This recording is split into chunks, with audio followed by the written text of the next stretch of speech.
ಆನಂದ್ ಅವರ ಪತ್ನಿ ಸುಮಾ ಅವರಿಗೆ ಯಾವಾಗಲೂ ಒಂದೇ ಒಂದು ಕನಸಿದ್ದಿತು. ತಮ್ಮದೇ ಆದ ಒಂದು ಸ್ವಂತ ಮನೆ ಇರಬೇಕು. ಆ ಮನೆಯಲ್ಲಿ ಪ್ರತಿಯೊಂದು ವಸ್ತುವು ತಮ್ಮ ಇಷ್ಟದಂತೆ ಇರಬೇಕು. ಗೋಡೆಯ ಮೇಲೆ ಭಯವಿಲ್ಲದೆ ಮೊಳೆಯನ್ನು ಹೊಡೆಯಬಹುದಾದ ಮನೆ ಅಂತ. ಇದು ಸರ್ಕಾರಿ ಮನೆ, ನಾಳೆ ಬಿಡಬೇಕು ಎಂದು ಅವರು ಹೇಳಿದಾಗಲೆಲ್ಲ ಅವರ ಪತಿ ಆನಂದ್ ಅವರು ಅವರನ್ನು ಸಮಾಧಾನಪಡಿಸುತ್ತಾ, ಇನ್ನೂ ಸಮಯ ಬಂದಿಲ್ಲ ಸುಮಾ, ಮೊದಲು ಮಕ್ಕಳ ಭವಿಷ್ಯ ಮುಖ್ಯ ಎಂದು ಹೇಳುತ್ತಿದ್ದರು. ನಿಜಕ್ಕೂ ಅದೇ ಸತ್ಯವೂ ಆಗಿತ್ತು. ಅವರಿಬ್ಬರ ಮಕ್ಕಳು ಸುನಿಲ್ ಮತ್ತು ರಾಹುಲ್ ಅವರ ಜೀವನದ ದೊಡ್ಡ ಗುರಿಯಾಗಿದ್ದರು. ತಮ್ಮ ಬಾಲ್ಯದಲ್ಲಿ ಅನುಭವಿಸಿದ ಕೊರತೆಗಳು ಮಕ್ಕಳಿಗೆ ಬರಬಾರದು ಎಂಬುದೇ ಅವರ ಆಸೆ ಆಗಿತ್ತು. ಮಕ್ಕಳು ಬೆಂಗಳೂರಿಗೆ ಹೋಗಿ ಬಿಟೆಕ್ ಓದಲು ಹಠ ಹಿಡಿದಾಗ ಆನಂದ್ ಅವರ ಮನಸ್ಸಿನಲ್ಲಿ ಹೆಮ್ಮೆಯ ಜೊತೆಗೆ ಭಯವೂ ಇದ್ದಿತು. ಏಕೆಂದರೆ ಬೆಂಗಳೂರು ಎಂಬ ನಗರದಲ್ಲಿ ಕೆಲವರ ಕನಸುಗಳು ನನಸಾಗುತ್ತವೆ, ಕೆಲವರದು ಒಡೆಯುತ್ತದೆ. ಅಲ್ಲಿನ ವಿದ್ಯಾಭ್ಯಾಸದ ಖರ್ಚು ತುಂಬ ಜಾಸ್ತಿ ಇದ್ದಿತು. ಹಲವಾರು ಬಾರಿ ಆನಂದ್ ಅವರ ಸಂಪೂರ್ಣ ಸಂಬಳವೂ ಸಾಲುತ್ತಿರಲಿಲ್ಲ. ಕಾಲೇಜಿನ ಫೀಸ್, ಹಾಸ್ಟೆಲ್, ಪುಸ್ತಕಗಳು, ದಿನನಿತ್ಯದ ಖರ್ಚು, ಪ್ರತಿ ತಿಂಗಳು ಹೊಸ ಸವಾಲು ಎದುರಾಗುತ್ತಿತ್ತು. ಆದರೆ ತಮ್ಮ ಕಷ್ಟವನ್ನು ಮಕ್ಕಳ ಮುಂದೆ ಅವರು ಎಂದಿಗೂ ತೋರಿಸಲಿಲ್ಲ. ಹೊಸ ಶರ್ಟ್ ಖರೀದಿಸಬೇಕು ಅನಿಸಿದ್ದರೂ ಮನಸ್ಸನ್ನು ತಾವೇ ಸಮಾಧಾನಪಡಿಸಿಕೊಳ್ಳುತ್ತಿದ್ದರು. ಹಬ್ಬದ ಸಮಯದಲ್ಲಿ ಎಲ್ಲರೂ ಹೊಸ ಬಟ್ಟೆ ತೊಟ್ಟಾಗ ಆನಂದ್ ಅವರು ತಮ್ಮ ಹಳೆಯ ಬಟ್ಟೆಯನ್ನು ಸ್ವಚ್ಛವಾಗಿ ತೊಟ್ಟಿಕೊಳ್ಳುತ್ತಿದ್ದರು.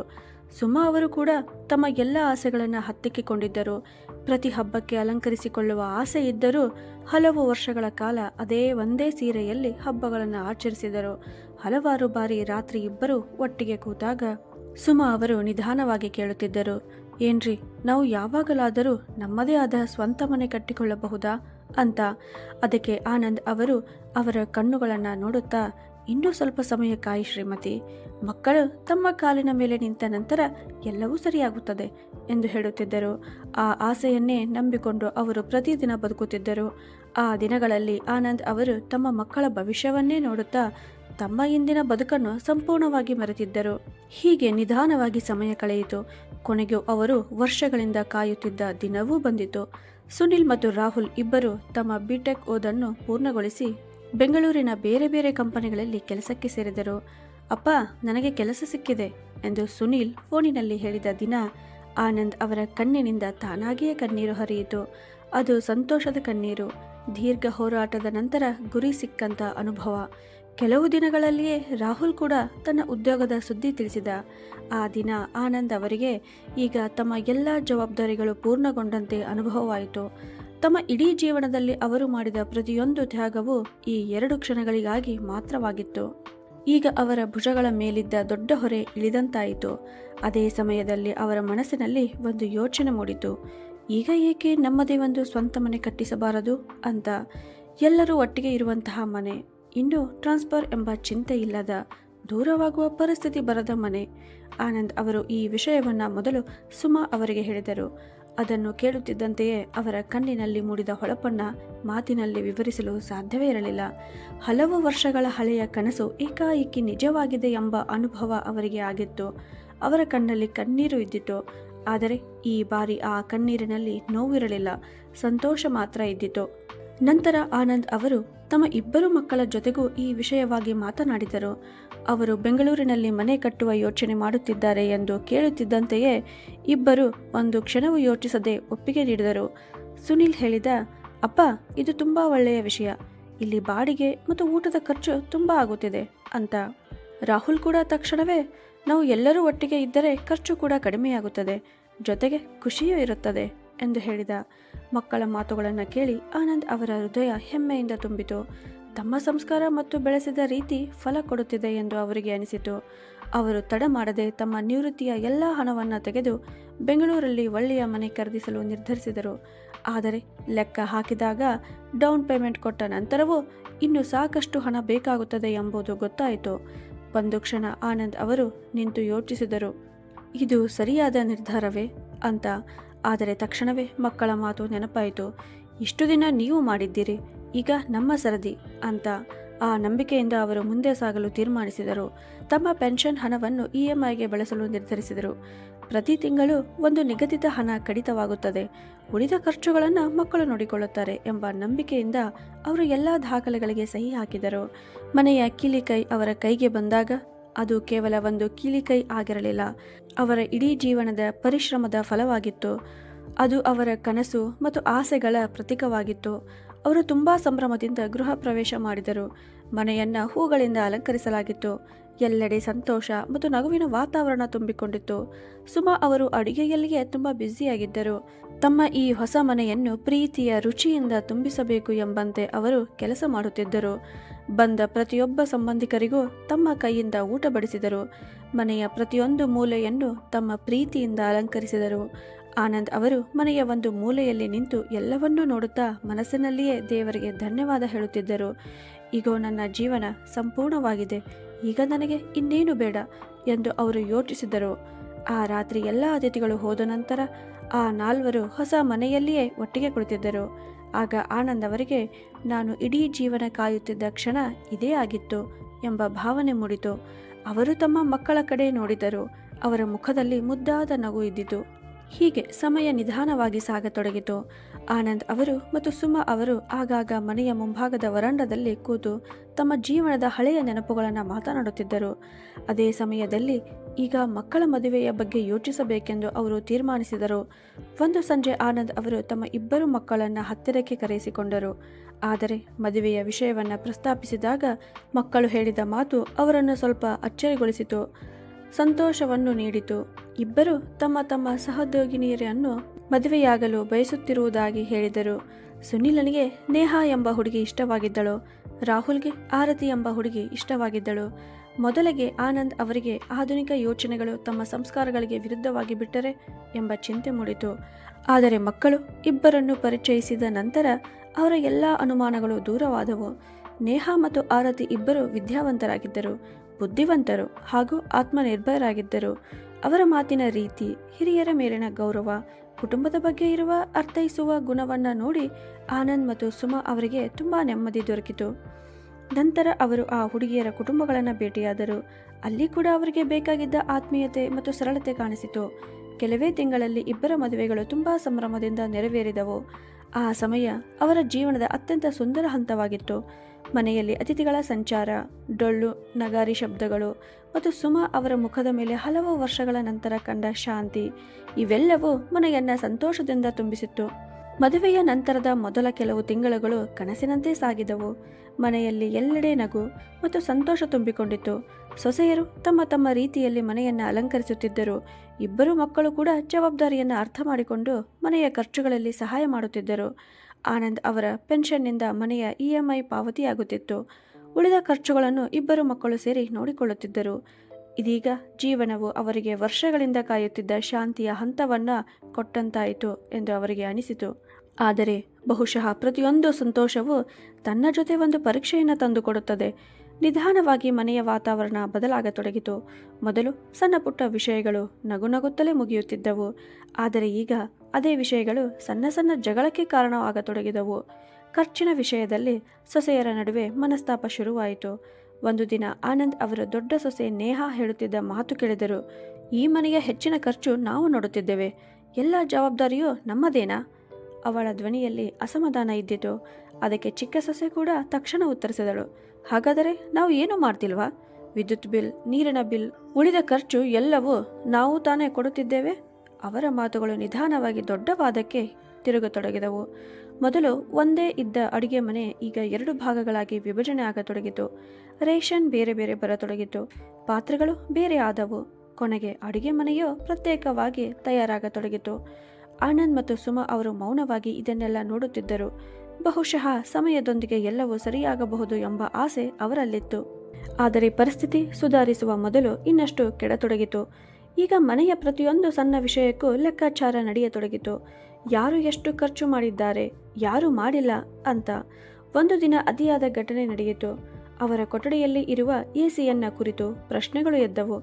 ಚಿಕ್ಕ ಸೊಸೆ ಸ್ಪಷ್ಟವಾಗಿ ಹೇಳಿದಳು, ಮಾವ, ವಿದ್ಯುತ್ ಬಿಲ್ ತುಂಬ ಹೆಚ್ಚು ಬರುತ್ತಿದೆ, ಈಗ ನೀವು AC ಬಳಸಬೇಡಿ ಅಂತ.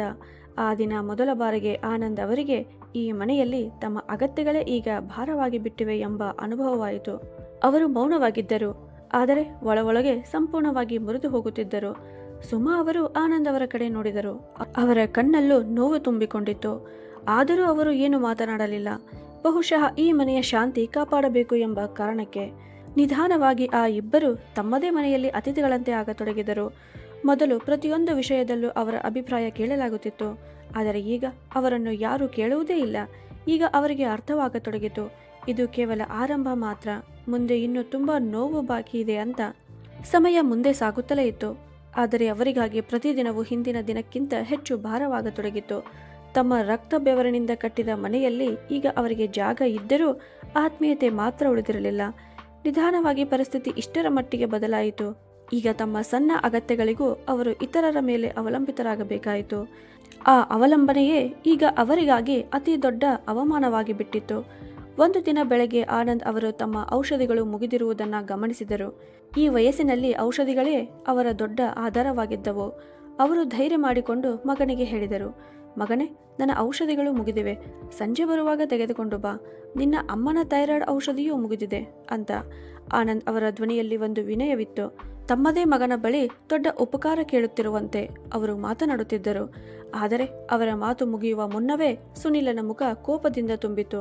ಅವನು ಜೋರಾಗಿ ಹೇಳಿದ, ಅಪ್ಪ, ನಿಮ್ಮಿಬ್ಬರ ಜವಾಬ್ದಾರಿ ನನ್ನೊಬ್ಬನದೇನಾ? ನೀವು ನನ್ನೊಬ್ಬನ ತಾಯಿ ತಂದೆಯರಾ? ರಾಹುಲ್ಗೆ ಯಾಕೆ ಹೇಳಲ್ಲ? ನನಗೆ ಆಫೀಸ್ಗೆ ತಡವಾಗುತ್ತಿದೆ ಅಂತ. ಅವನ ಮಾತುಗಳು ಆನಂದ್ ಅವರ ಹೃದಯವನ್ನು ಚೂರಾಗಿ ಕತ್ತರಿಸಿದವು. ಅವರು ಏನೂ ಮಾತನಾಡಲಿಲ್ಲ. ಮೌನವಾಗಿ ಅವನು ಹೋಗುವುದನ್ನೇ ನೋಡುತ್ತಿದ್ದರು. ಸ್ವಲ್ಪ ಹೊತ್ತಿನ ನಂತರ ರಾಹುಲ್ ಕೆಳಗೆ ಬಂದ. ಅದೇ ಆಸೆಯಿಂದ ಆನಂದ್ ಅವರು ಅವನಿಗೂ ಅದೇ ವಿಷಯ ಹೇಳಿದರು. ಆದರೆ ಅವನ ಉತ್ತರ ಕೂಡ ಬೇರೆ ಇರಲಿಲ್ಲ.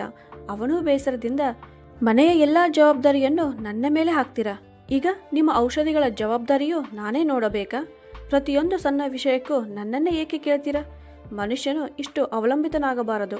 ತನ್ನ ಸಣ್ಣ ಅಗತ್ಯಗಳಿಗೂ ಇತರರ ಮುಖ ನೋಡಬೇಕಾದಷ್ಟು ಅಂತ ಹೇಳಿದ. ಅವನ ಮಾತುಗಳಲ್ಲಿ ಕೇವಲ ಕೋಪ ಮಾತ್ರವಲ್ಲ, ದೂರವಾಗುತ್ತಿರುವ ಮನಸ್ಸು ಕೂಡ ಸ್ಪಷ್ಟವಾಗಿ ಕಾಣುತ್ತಿತ್ತು. ಆನಂದ್ ಅವರು ಅಲ್ಲೇ ನಿಂತು ಹೋದರು. ಯಾರೋ ಅವರ ಕಾಲಿನ ಕೆಳಗಿನ ನೆಲವನ್ನೇ ಎಳೆದಂತೆ ಅನುಭವವಾಯಿತು. ಅವರು ಅದೇ ಮಕ್ಕಳಾಗಿದ್ದರು. ಅವರಿಗೆ ಸಣ್ಣ ಗಾಯವಾದರೂ ಆನಂದರು ಇಡೀ ರಾತ್ರಿ ನಿದ್ರೆ ಮಾಡದೆ ಕಾಳಜಿ ವಹಿಸುತ್ತಿದ್ದರು. ಅವರಿಗಾಗಿ ತಮ್ಮ ಪ್ರತಿಯೊಂದು ಆಸೆಯನ್ನು ತ್ಯಜಿಸಿದ್ದರು. ಆದರೆ ಇಂದು ಅದೇ ಮಕ್ಕಳು ಅವರಿಗೆ ಇತರರ ಮೇಲೆ ಅವಲಂಬಿತರಾಗಬೇಡಿ ಎಂದು ಪಾಠ ಹೇಳುತ್ತಿದ್ದರು. ಮಕ್ಕಳು ಹೋದ ನಂತರ ಆನಂದ್ ಅವರು ಮೌನವಾಗಿ ತಮ್ಮ ಕೊಠಡಿಗೆ ಹೋಗಿ ಕುಳಿತರು. ಸುಮಾ ಅವರು ಅವರ ಮುಖ ನೋಡುತ್ತಿದ್ದಂತೆಯೇ ಎಲ್ಲವನ್ನು ಅರ್ಥ ಮಾಡಿಕೊಂಡರು. ಅವರು ನಿಧಾನವಾಗಿ ಅವರ ಭುಜದ ಮೇಲೆ ಕೈಯಿಟ್ಟು, ಹೋಗ್ಲಿ ಬಿಡ್ರಿ, ಕೆಲಸದ ಒತ್ತಡ ಇರಬಹುದು ಅಂತ ಹೇಳಿದರು. ಅವರ ಧ್ವನಿಯಲ್ಲಿ ಸಮಾಧಾನ ಇದ್ದಿತು, ಆದರೆ ಕಣ್ಣಿನೊಳಗಿನ ನೋವು ಸ್ಪಷ್ಟವಾಗಿ ಕಾಣುತ್ತಿತ್ತು. ಇದು ಕೇವಲ ಕೆಲಸದ ಒತ್ತಡ ಅಲ್ಲ ಎಂಬುದು ಇಬ್ಬರಿಗೂ ಗೊತ್ತಿತ್ತು. ಇದು ಮಕ್ಕಳ ಮನಸ್ಸಿನಲ್ಲಿ ತಮ್ಮ ಬಗ್ಗೆ ಬದಲಾಗುತ್ತಿರುವ ಭಾವನೆಗಳಾಗಿತ್ತು. ಆದರೂ ಅವರು ತಮ್ಮನ್ನೇ ಸಮಾಧಾನ ಪಡಿಸಿಕೊಳ್ಳಲು ಪ್ರಯತ್ನಿಸುತ್ತಿದ್ದರು. ಬಹುಶಃ ಸತ್ಯವನ್ನು ಒಪ್ಪಿಕೊಳ್ಳುವುದು ತುಂಬ ಕಷ್ಟವಾಗಿದ್ದರಿಂದ ಅದೇ ದಿನ ಮಧ್ಯಾಹ್ನ ಇಬ್ಬರು ಸೊಸೆಯರು ಹೊರಗೆ ಹೋಗಲು ಸಿದ್ಧರಾದರು. ಹೊರಡುವಾಗ ಅವರು ಹೇಳಿದ ಮಾತುಗಳು ಅವರ ಹೃದಯದ ಮೇಲೆ ಸುತ್ತಿಗೆಯ ಹೊಡೆದಂತೆ ಬಿದ್ದವು. ದೊಡ್ಡ ಸೊಸೆ ಯಾವುದೇ ಮುಜುಗರವಿಲ್ಲದೆ, ಅತ್ತೆ, ಮಾವ, ಈಗ ನೀವು ನಮ್ಮ ಮೇಲೆ ಭಾರವಾಗಿದ್ದೀರಿ. ಈ ದುಬಾರಿ ಜೀವನದಲ್ಲಿ ನಮ್ಮ ಖರ್ಚುಗಳನ್ನೇ ನಿಭಾಯಿಸಲು ಕಷ್ಟವಾಗುತ್ತಿದೆ. ಅದರ ಮೇಲೂ ನೀವು ಇಬ್ಬರು ಸಂಪೂರ್ಣವಾಗಿ ನಮ್ಮ ಮೇಲೆಯೇ ಅವಲಂಬಿತರಾಗಿದ್ದೀರಿ ಅಂತ ಹೇಳಿದಳು. ಅದಕ್ಕೆ ಚಿಕ್ಕ ಸೊಸೆ ಕೂಡ ಒಪ್ಪಿಗೆ ಸೂಚಿಸುತ್ತಾ, ನನ್ನ ಮಾತೇನೆಂದರೆ ನೀವು ಯಾವುದಾದರೂ ಕೆಲಸ ಹುಡುಕಿಕೊಳ್ಳಿ, ಕನಿಷ್ಠ ನಿಮ್ಮ ಖರ್ಚನ್ನಾದರೂ ನೀವು ನೋಡಿಕೊಳ್ಳಬಹುದು ಅಂತ ಹೇಳಿದಳು. ಅವರ ಈ ಮಾತುಗಳನ್ನು ಕೇಳಿ ಆನಂದ್ ಅವರಿಗೆ ಯಾರೋ ಕಿವಿಯಲ್ಲಿ ಕರಗಿದ ಕಬ್ಬಿನ ಸುರಿದಂತೆ ಅನುಭವವಾಯಿತು. ಯಾವ ವಯಸ್ಸಿನಲ್ಲಿ ಮನುಷ್ಯ ತನ್ನ ಮಕ್ಕಳ ಸಹಾಯದ ನಿರೀಕ್ಷೆಯಲ್ಲಿ ಬದುಕುತ್ತಾನೋ ಅದೇ ವಯಸ್ಸಿನಲ್ಲಿ ಅವರಿಗೆ ಹೋಗಿ ಕೆಲಸ ಮಾಡಿ ಎಂದು ಹೇಳಲಾಗುತ್ತಿತ್ತು. ಆನಂದ್ ಮತ್ತು ಸುಮಾ ಅವರು ಒಬ್ಬರನ್ನೊಬ್ಬರು ನೋಡುತ್ತಾ ಮೌನವಾಗಿ ನಿಂತಿದ್ದರು. ಅವರ ಬಳಿ ಹೇಳಲು ಯಾವುದೇ ಮಾತುಗಳಿರಲಿಲ್ಲ. ಇಬ್ಬರೂ ಸೊಸೆಯರು ಇದನ್ನೆಲ್ಲ ಹೇಳಿ ತುಂಬ ಸುಲಭವಾಗಿ ಹೊರಟು ಹೋದರು, ಸಾಮಾನ್ಯ ವಿಷಯವೊಂದನ್ನು ಹೇಳಿದಂತೆ. ಆದರೆ ಆ ಮಾತುಗಳು ಆನಂದ್ ಅವರ ಆತ್ಮಸಮ್ಮಾನವನ್ನೇ ಚೂರು ಚೂರಾಗಿಸಿ ಬಿಟ್ಟಿದ್ದವು. ಆ ದಿನದ ನಂತರ ಮನೆಯ ವಾತಾವರಣ ಇನ್ನಷ್ಟು ತಣ್ಣಗಾಯಿತು.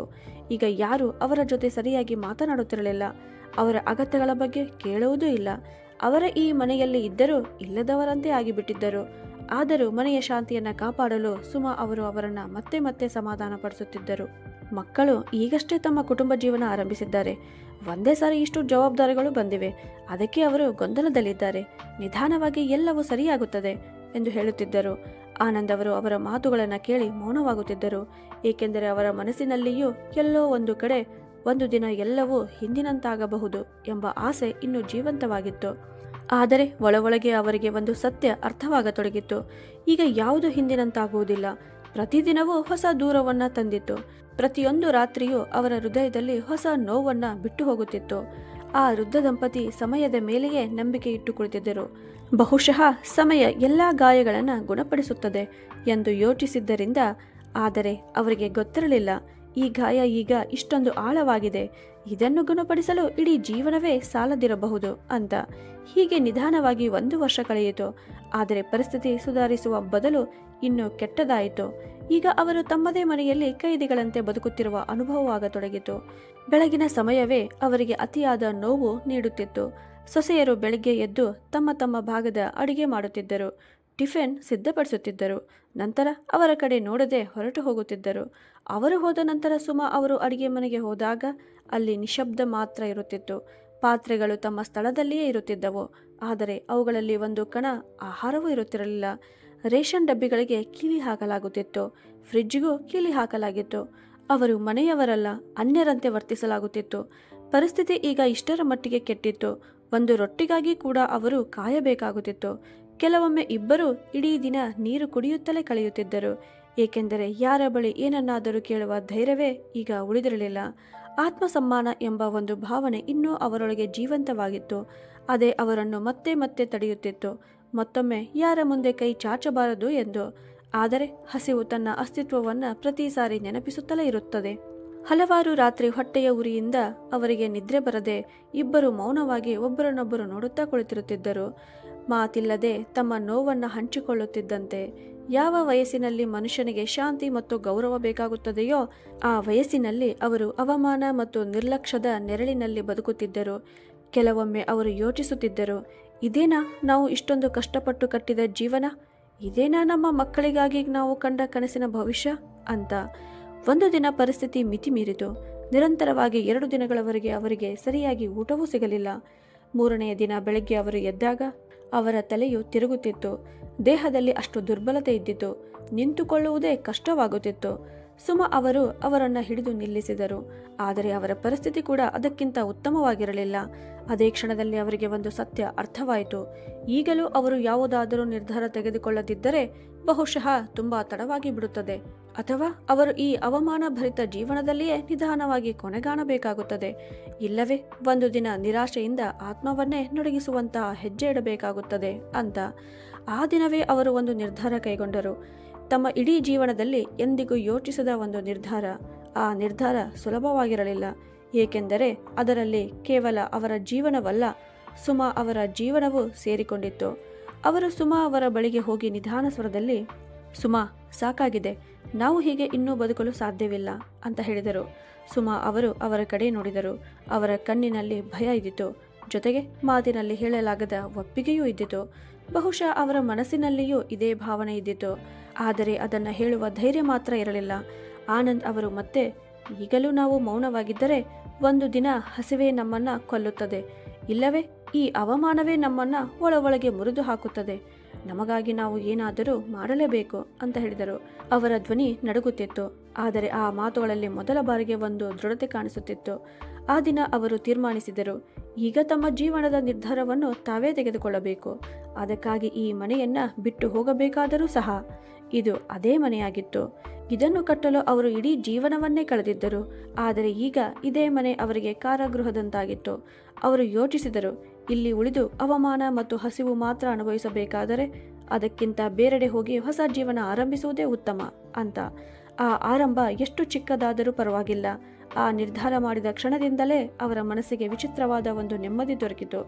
ಯಾರೋ ಅವರ ಭುಜಗಳ ಮೇಲಿದ್ದ ದೊಡ್ಡ ಭಾರವನ್ನು ತೆಗೆದಂತೆ ಅನುಭವವಾಯಿತು. ಆದರೆ ಆ ದಾರಿ ಸುಲಭವಾಗಿರಲಿಲ್ಲ.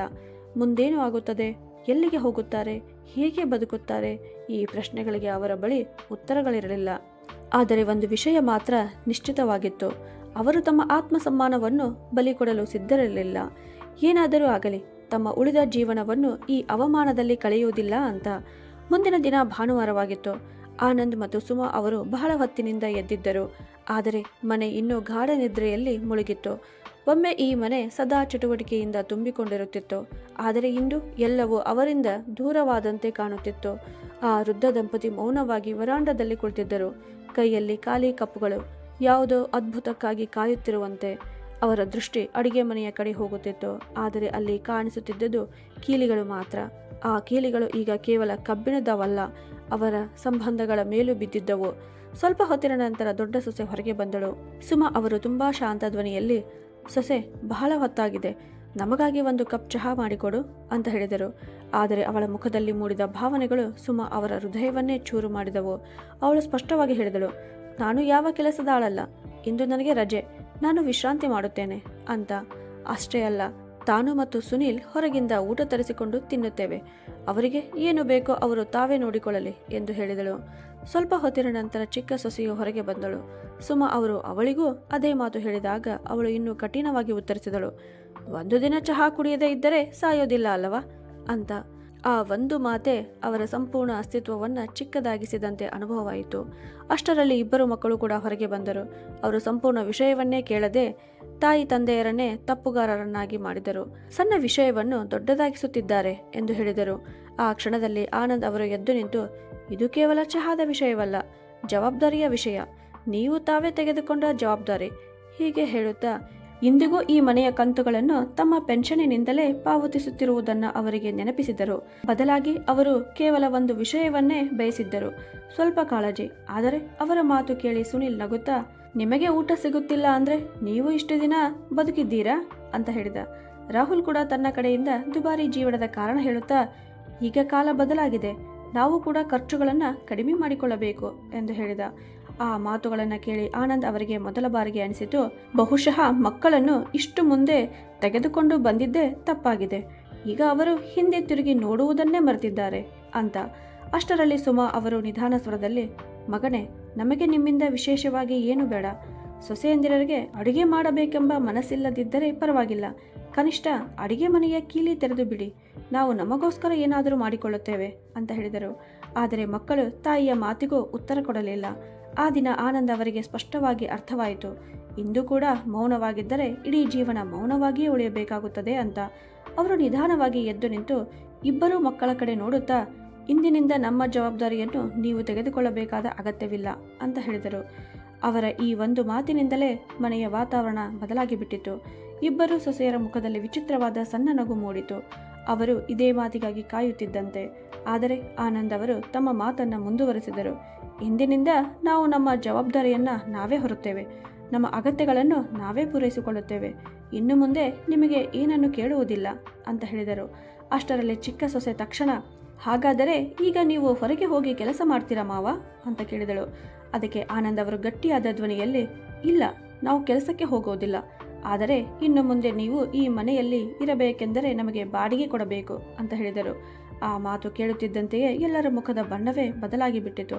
ಆನಂದ್ ಅವರು ಸ್ಪಷ್ಟವಾಗಿ ಹೇಳಿದರು, ಈ ಮನೆಯಲ್ಲಿ ಇರಬೇಕಾದರೆ ಪ್ರತಿಯೊಂದು ಕೊಠಡಿಗೆ ತಿಂಗಳಿಗೆ 5,000 ರೂಪಾಯಿ ಕೊಡಬೇಕು, ಅಡಿಗೆ ಮನೆಯನ್ನು ಬಳಸಬೇಕಾದರೆ ಇನ್ನೂ 5,000 ಬೇರೆ ಅಂತ.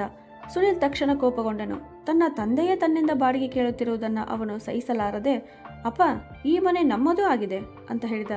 ಅದಕ್ಕೆ ಆನಂದ್ ಅವರು ಶಾಂತವಾಗಿ ಉತ್ತರಿಸಿದರು, ಹೌದು, ಈ ಮನೆ ನಿಮ್ಮದು ಹೌದು, ಆದರೆ ಹಕ್ಕಿನ ಸಮಯದಲ್ಲಿ ಮಾತ್ರವಲ್ಲ, ಜವಾಬ್ದಾರಿಯ ಸಮಯದಲ್ಲಿಯೂ ಆಗಿದೆ ಅಂತ. ಮೊದಲ ಬಾರಿಗೆ ಆನಂದ್ ಅವರು ಇಷ್ಟು ಸ್ಪಷ್ಟವಾಗಿ ಹೇಳಿದರು, ನೀವು ನಮ್ಮ ಜವಾಬ್ದಾರಿ ಹೊರುವುದಕ್ಕೆ ಸಿದ್ಧರಿಲ್ಲ ಅಂದರೆ ಇನ್ನು ಮುಂದೆ ನಿಮ್ಮ ಮಿತಿಯೊಳಗೆ ಬದುಕಿ. ಈ ಬಾರಿ ಅವರ ಮಾತುಗಳಲ್ಲಿ ಯಾವುದೇ ಹಿಂಜರಿಕೆ ಇರಲಿಲ್ಲ. ಅವರು ಸ್ಪಷ್ಟವಾಗಿ ಹೇಳಿದರು, ಇಲ್ಲವಾದರೆ ನೀವು ಬಾಡಿಗೆ ಕೊಟ್ಟು ನಮ್ಮ ಊಟ ಪಾನದ ಜವಾಬ್ದಾರಿ ತೆಗೆದುಕೊಳ್ಳಿ, ಇಲ್ಲವೇ ಈ ಮನೆಯನ್ನು ಬಿಟ್ಟು ಹೊರಗಡೆ ಹೋಗಿ.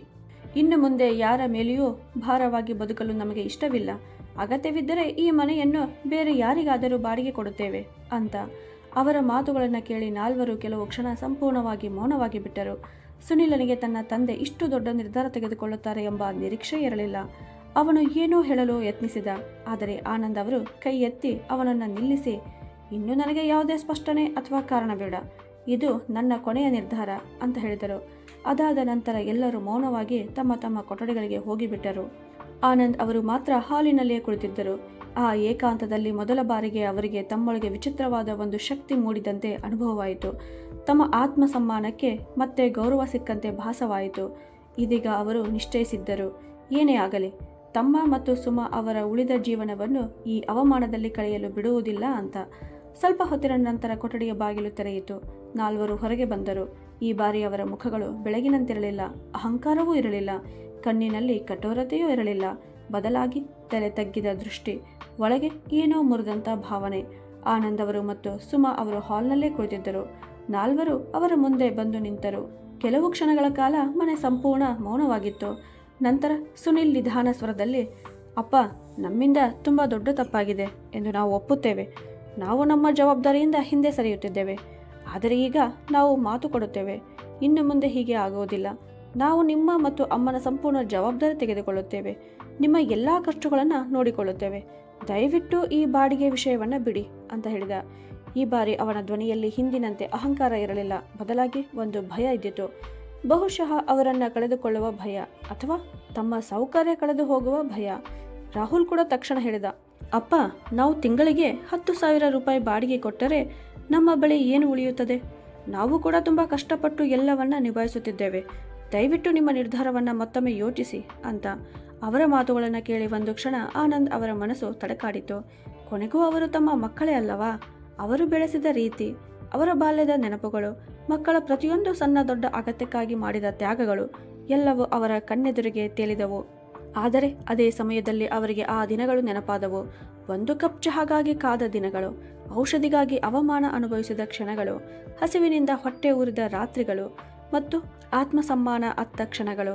ಅವರು ತಮ್ಮ ಧ್ವನಿಯನ್ನು ಗಟ್ಟಿಗೊಳಿಸಿ, ಇವೆಲ್ಲವನ್ನು ನೀವು ಮೊದಲು ಯೋಚಿಸಬೇಕಿತ್ತು.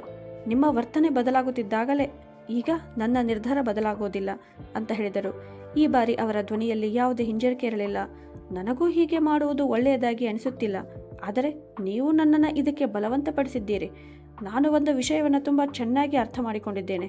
ಯಾರ ಕೈಯಲ್ಲಿ ಹಣ ಇರುತ್ತದೆಯೋ ಗೌರವವೂ ಅವರಿಗೆ ಸಿಗುತ್ತದೆ, ಮತ್ತು ಯಾರು ಇತರರ ಮೇಲೆ ಅವಲಂಬಿತರಾಗಿರುತ್ತಾರೋ ಅವರ ಬೆಲೆ ಉಳಿಯುವುದಿಲ್ಲ. ಅವರು ತಮ್ಮದೇ ತಾಯಿ ತಂದೆಯರಾಗಿದ್ದರೂ ಸಹ ಅಂತ ಹೇಳಿದರು. ಅವರ ಮಾತುಗಳನ್ನು ಕೇಳಿ ನಾಲ್ವರು ಆನಂದ್ ಅವರ ಮನಸ್ಸು ಬದಲಾಯಿಸಲು ಪ್ರಯತ್ನಿಸಿದರು. ಒಮ್ಮೆ ತಿಳಿಸಿ ಸಮಾಧಾನವಾಗಿ ಹೇಳುತ್ತಾ, ಮತ್ತೊಮ್ಮೆ ಭಾವನೆಗಳ ಸಹಾಯದಿಂದ. ಆದರೆ ಈ ಬಾರಿ ಆನಂದ್ ಅವರು ಕರಗಲಿಲ್ಲ. ಅವರು ಸ್ಪಷ್ಟವಾದ ಧ್ವನಿಯಲ್ಲಿ, ಈ ಒಪ್ಪಂದ ನಿಮಗೆ ನಷ್ಟದಂತಿದೆ ಅನಿಸಿದರೆ ನೀವು ನಾಲ್ವರು ಈ ಮನೆಯನ್ನು ಬಿಟ್ಟು ಹೋಗಬಹುದು. ನನಗೆ ಯಾವುದೇ ಆಕ್ಷೇಪ ಇಲ್ಲ ಅಂತ ಹೇಳಿದರು. ಆ ಮಾತು ಕೇಳುತ್ತಿದ್ದಂತೆಯೇ ರಾಹುಲ್ ಗಾಬರಿಯಾದನು. ಅವನು ತಕ್ಷಣ, ಇಲ್ಲ ಅಪ್ಪ, ಇಷ್ಟು ದುಬಾರಿ ಕಾಲದಲ್ಲಿ ನಾವು ಹೊರಗಿನ ಬಾಡಿಗೆಯನ್ನು ಭರಿಸಲು ಸಾಧ್ಯವಿಲ್ಲ. ನಾವು ನಿಮಗೆ ಬಾಡಿಗೆ ಕೊಡುತ್ತೇವೆ ಅಂತ ಹೇಳಿದ. ಅವನ ಧ್ವನಿಯಲ್ಲಿ ಈಗ ಸ್ಪಷ್ಟವಾದ ಅಸಹಾಯಕತೆ ಕಾಣಿಸುತ್ತಿತ್ತು. ಆ ದಿನ ಮೊದಲ ಬಾರಿಗೆ ಆನಂದ್ ಅವರಿಗೆ ಒಂದು ಸತ್ಯ ಸ್ಪಷ್ಟವಾಗಿ ಅರ್ಥವಾಯಿತು. ಮನುಷ್ಯನು ಇಷ್ಟು ತಲೆಬಾಗಬಾರದು.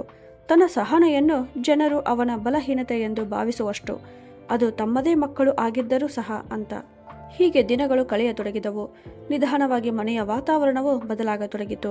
ಈಗ ಎಲ್ಲವೂ ನಿಯಮದಂತೆ ನಡೆಯುತ್ತಿತ್ತು. ಪ್ರತಿ ತಿಂಗಳ ಆರಂಭದಲ್ಲಿ ಬಾಡಿಗೆಯ ಹಣ ಆನಂದ್ ಅವರ ಕೈಗೆ ಬರುತ್ತಿತ್ತು. ಮೊದಲ ಬಾರಿಗೆ ಅವರು ತಮ್ಮ ಅಗತ್ಯಗಳಿಗಾಗಿ ಯಾರ ಮುಂದೆಯೂ ಕೈ ಚಾಚಬೇಕಾದ ಪರಿಸ್ಥಿತಿ ಉಳಿಯಲಿಲ್ಲ. ಅವರು ತಮಗೋಸ್ಕರ ತಾವೇ ಅಡಿಗೆ ಮಾಡುತ್ತಿದ್ದರು. ತಮ್ಮ ಇಷ್ಟದ ಸಮಯಕ್ಕೆ ಚಹಾ ಕುಡಿಯುತ್ತಿದ್ದರು. ಮತ್ತೆ ಮುಖ್ಯವಾಗಿ ಅವರೊಳಗೆ ಕಳೆದು ಹೋಗಿದ್ದ ಆತ್ಮಸಮ್ಮಾನ ಮತ್ತೆ ಹಿಂತಿರುಗಿತ್ತು. ಸುಮಾ ಅವರಿಗೆ ಇದೆಲ್ಲ ಸಂಪೂರ್ಣವಾಗಿ ಒಳ್ಳೆಯದಾಗಿ ಅನಿಸುತ್ತಿರಲಿಲ್ಲ.